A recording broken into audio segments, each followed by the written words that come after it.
চম্পা আর রোহন একদিন যাচ্ছিল মাঠ দিয়ে। তারা দেখতে পেল পথিমধ্যে এক অসহায় গরু।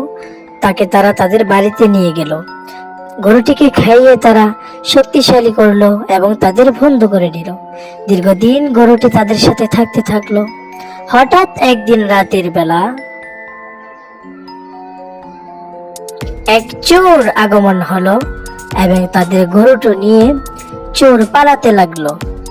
গরুটি নিয়ে চোর অনেক দূরে এক জঙ্গলে গরুটিকে রেখে চোর পালিয়ে গেল। কিন্তু তারা তাদের গরুটি আর খুঁজে পাচ্ছিল না। তাই তারা দুই ভাই বোন মন খারাপ করে তাদের বাড়িতে বসেছিল। তাদের এমন অবস্থা দেখে এক পরী নেমে আসলো। এসে বলল, কি গো, তোমাদের কি হয়েছে? তোমরা কেন মন খারাপ করে বসে আছো? তারা তাদের সমস্ত ঘটনা খুলে বলল। পরী তাদেরকে কথা দিয়ে বলল, আজকে রাত্রেই তোমাদের গরু বন্ধুকে তোমাদের কাছে ফিরিয়ে দিব। তারা অপেক্ষা করতে থাকলো।